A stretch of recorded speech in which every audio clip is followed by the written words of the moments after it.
Welcome to Boilers Extra. I'm Nathan Baird from the Indy Star. Sam King from the Journal and Courier. Just finished Purdue's 97-79 victory over Akron, 500th career victory for Matt Painter.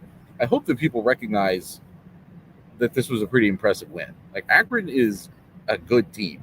Akron has been to 3 of the last 4 NCAA tournaments. Akron was 17-1 in the MAC last year. All the analytics sites ranked Akron the best team in the MAC coming into this game.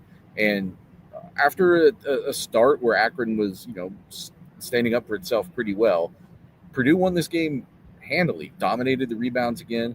5 guys in double figures, 3 double-doubles, a triple double-double. I thought this was a really impressive win, especially when you compare it to where they were a week ago coming out of that Oakland game. Yeah, very much. Coming into this game, Akron was averaging, I think, 99.3 points per game. Yeah. And granted, it wasn't against the greatest competition in the world, but to score 100 points in 2 straight games, regardless of who you're playing, tells you that this is a pretty dynamic offense. And Akron showed that from the get-go. After missing the first shot, which got wedged kind of between the rim and the backboard, Zips hit 6 straight after that, led this game, I think, 14-11 before Purdue went on its little run, and then it ultimately kind of put this game away late in the first half. But this was a challenge, and when Matt Painter was asked after the game about scheduling these types of teams, he said, you have to understand that those teams can beat you too. And when that happens, people will say, well, you shouldn't have scheduled that team.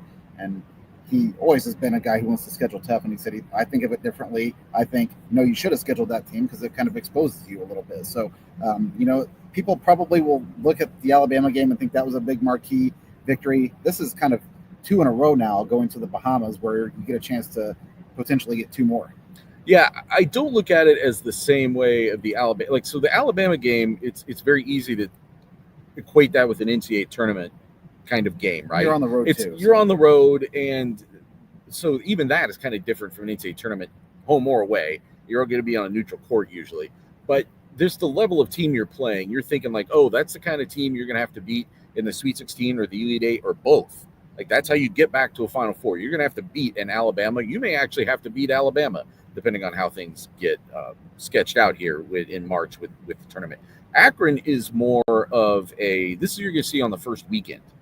And it's either going to be, now that's, if Purdue continues on this trajectory, it won't play a team as good as Akron in the opening round, obviously. Akron's been 3 of the last 4 years they've been a 13 twice and a 14 once. So, but it could be the kind of team that Purdue is seeing if there's an upset in the second round. Not if Purdue's a 1, I know, but like, you know what I'm saying? Like, it's a kind of team that you could see on the first 1 versus weekend. 8 or 9 is a tough game too. So. Sure. And I'm just saying, like, to me, that's what this equated to. Was like, this is the kind of team that you, as Purdue well knows, you can stumble against in the first round and the whole thing falls apart, or you can stumble in the second round and the whole thing falls apart. We've seen plenty of teams over the years with high expectations do that.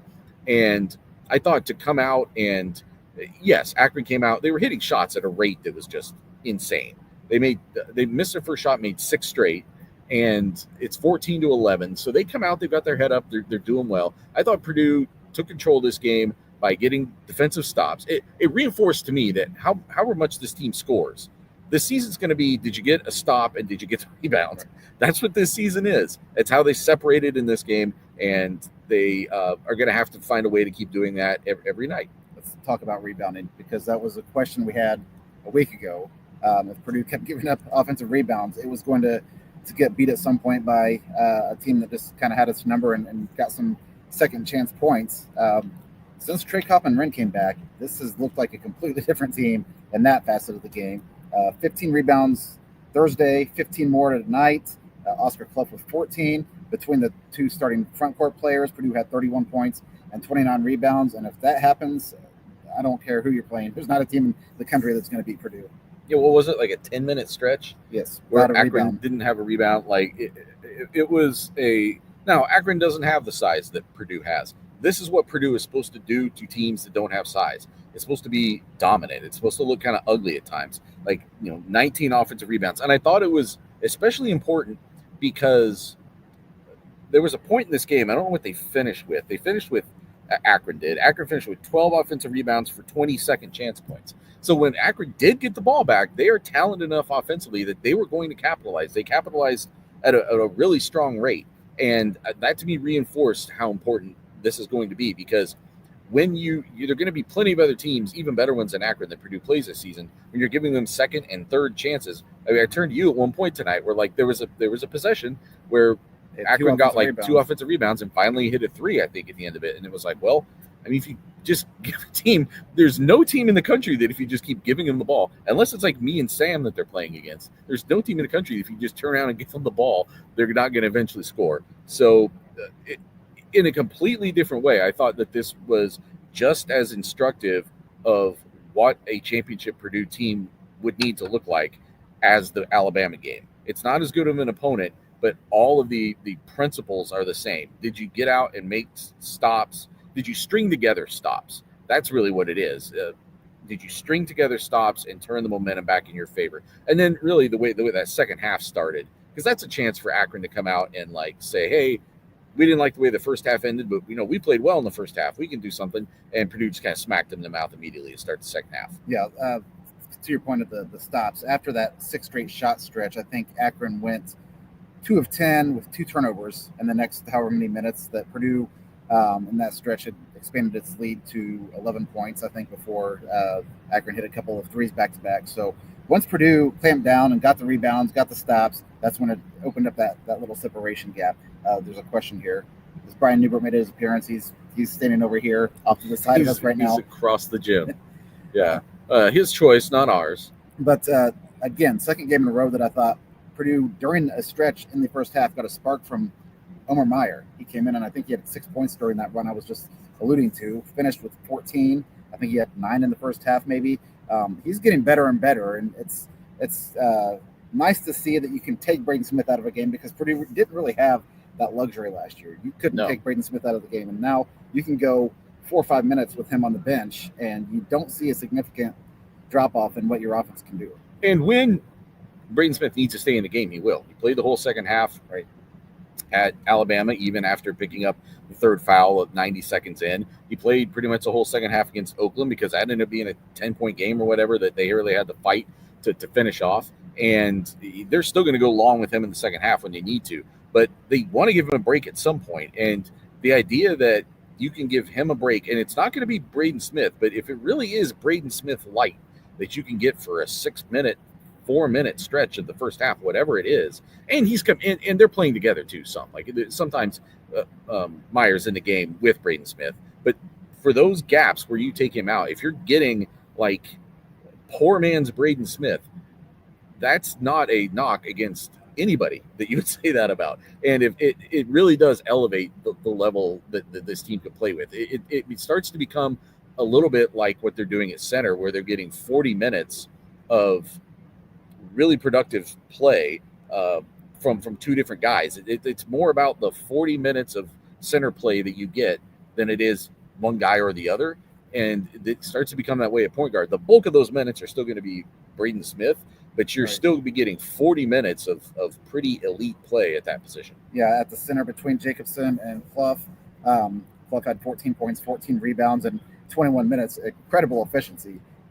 Jacobson gave Purdue 9 points on 4 or 5 shooting, had 4 blocks, so a different dynamic, kind of that rim protector we talked about that Cluff maybe isn't as much, and then Cluff's the better maybe rebounding presence, and Purdue feels it needs more rebounding at the start of games, and that's why Cluff is the starting center there.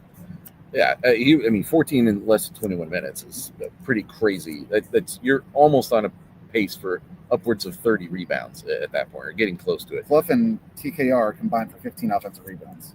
Yeah, and yeah, you're not gonna be able to do that a lot of nights. There's gonna be, you get in the Big Ten, you got more big guys, but I think something else I noticed tonight. It didn't really factor that much into this game, but the 4 blocks for Jacobson, just something obviously they did not have at all last year. And then now you've got that huge rim protection, plus Cluff and TKR are capable shot blockers. Like we've seen Cluff do it a few times. Kaufman-Renn had one tonight that he was credited with, but CJ Cox got one. There was one that Jack Benter flew in and almost got. So last year, where you had to rely on those athletic wings almost exclusively for shot blocking, plus whatever Trey Kaufman-Renn would give you. But again, he's matched up with a 5. It's more difficult for him. It's not just Daniel Jacobson now. Now it's he's the anchor of that facet. but it expands beyond him to a lot of different guys on this roster. And I think that's going to be an interesting dynamic to watch because he's not going to be in the game all the time, but it's not him alone. It's him being the foundation, kind of the nucleus of it, and then all these branches that can go off of it to be really productive in that part of the game. Yeah, one of those branches that was touched on by both Trey Kaufman-Renn and Matt Painter after the game is Trey Kaufman-Renn averaged 6.5 rebounds per game last year, which is, that's pretty good. But for a starting center in the Big Ten, that's not going to win you a lot of games. You need more boards than that out of your starting five. Now playing the four, he's got 15 in 2 straight games, which is a career high, ties his career high, and now he's matched up with guys who are probably more like 6'8", guys maybe more his size, guys that he can push around a little bit. And he said last year he's facing guys that were 50 pounds heavier than him. It's a lot harder to box those guys out, and then they've got the length advantage and things like that on nights. And that's where just being able to put him at the 4, put a capable rebounder at the 5, really can bolster what you can do on the boards. I like the way we sit, by the way. It gives the illusion that I'm taller than you. It gives the illusion I'm the Jacobson and you're the Cluff. That's definitely not true, though. So now, off to the Bahamas. I'll be in the Bahamas later this week. Sam will be back here in the beautiful splendor of Tippecanoe County. And don't worry, he gets to go to LA later this year, so it kind of evens out. But I don't know. I think I would definitely trade that in for the Bahamas trip. But yeah, it's 6-1. We'll see. But an interesting stretch of games here for Purdue. And you would have said a week ago, yeah, I mean, Trey Kaufman-Renn's not here, and it doesn't feel right. And then Trey Kaufman-Renn comes back, and all of a sudden, it's been pretty eye-opening. And now, what can this team go on and do in the next week? But I think they do still. It's about keeping their eye, keeping your eye on the ball. That's a terrible cliche, but it's about keeping that focus on, is the defense and the rebounding going to be there? That's the thing that is the thing they control, and the thing that is going to be the decisive thing in the most important games. It was the decisive aspect of the Alabama game, and when you're getting 15 offensive rebounds a night from 2 guys, there aren't a lot of teams that are going to be able to beat you. Because then it's the opposite of what we were just talking about with Akron. Now you're one of the most prolific offenses in the country, and you're getting all those second chances. Yeah, and now Purdue gets to go into one of these. I guess it's not a holiday tournament technically this year, but it's kind of is. Purdue's owned these things. I don't think that anybody on this roster that played with Purdue has lost one, because I think they won the Phil Knight tournament when Braden, Trey, and Fletcher were freshmen. So you go from that, then you win the Maui the next year, and then last year, obviously, you get the last second putback against Ole Miss, and yeah. Yeah, the first year I covered the team, they went down to Disney. This was 2013-14. They went down to Disney, lost to – I can't remember who they lost to in the first round. They lost a good team in the first round, and they lost to Washington State in the second round. And everybody was like, oh, man. And that is still the record for the longest it took Matt Painter to come to a post-game press conference. I think it was a rough post-game, I think, that day. And then the next year – they went to Maui. They lost a really tough game in the first round. I think then they beat BYU. But ever since then, it's been you're right. They've run them. Did they lose the one in the COVID year? I was gone for that stretch. That was a tough year for Purdue basketball. Yeah. Would not have made the NCAA tournament that year. Right. Kept the streak alive here, but now I think 10 straight tournaments. But so I don't know off the top of my head to answer your question. Okay. I thought that they got interrupted at some point, but Liam Murphy didn't play tonight. He was on the availability report as out. He injured his shooting shoulder in practice on Saturday. That is not the shoulder that he had the labrum surgery on, the partially torn labrum from this summer. That was his left shoulder. And Matt Painter said tonight he's getting an MRI on Monday, but it sounds like there's optimism that he won't miss a lot of time. I know that he is depth. And they didn't even use Jack Benter a whole lot tonight. He ended up playing 13 minutes, but a lot of that was being on the floor for a long stretch at the end, right? This was mostly Trey Kaufman-Renn. Maybe that is a little bit in deference to not having Murphy there, because if you get both Trey Kaufman-Renn and Jack Benter in a foul situation or something, then now you're stretched. But it's one of those things where it's is it the difference between whether they can win in the Bahamas? No. But you brought him here for a reason, and you want everybody as healthy as possible for the stretch run of this season. So Matt Painter seemed to think that there was a good chance that this won't be an extended injury for him, but they don't know if they'll have him for the Bahamas trip. Yeah, and like you said, he was brought here mostly because he's an extremely elite three-point shooter, but he gives you depth. You always want more of that, but if he is out for an extended period of time, it's not like Purdue won't miss him, but Purdue can absorb that loss for a while and get him back when you need him. Obviously, just played 2 games without its first or second best player last week, so these types of things happen.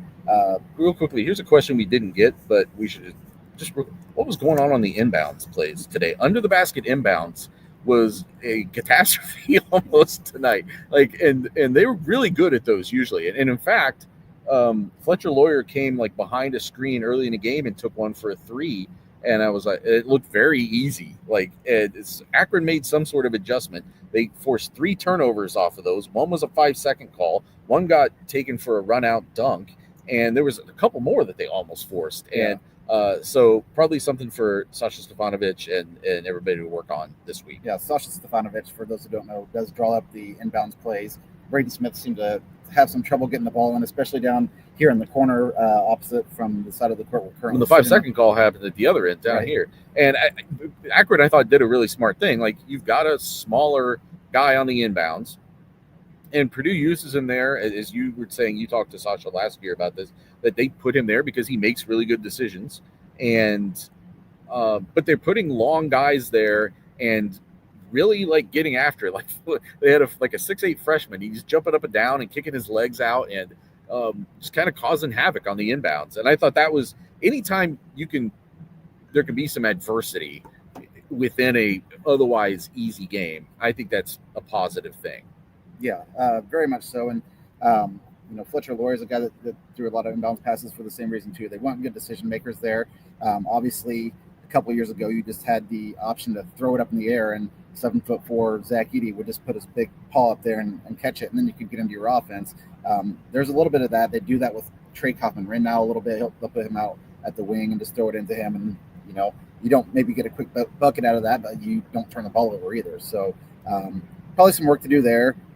It is an evolution throughout the course of the season, so that you're best in March. And if Purdue's a finished product by now, that's not a good thing. So I think the fact that you can go out and beat a quality opponent by 18 points and feel like you didn't do some things very well, that's a positive sign. Next time we talk to you will probably be sometime Wednesday from internationally. I will be in the Bahamas. Sam will be back here. We will link up on kind of our usual midweek Boilers Extra, and then we'll probably keep doing this. And depending on, you never know what the Wi-Fi situation is going to be at some of these tournaments, but as long as it's fairly good, we'll probably keep doing these right after the game. Telephone lines all the way across international, so it's good. I think it's an underground fiber optic situation, if I had to guess. But hopefully it works out well. We'll talk to you after the games in the Bahamas, and we'll talk to you again middle of this week. Thanks for joining us.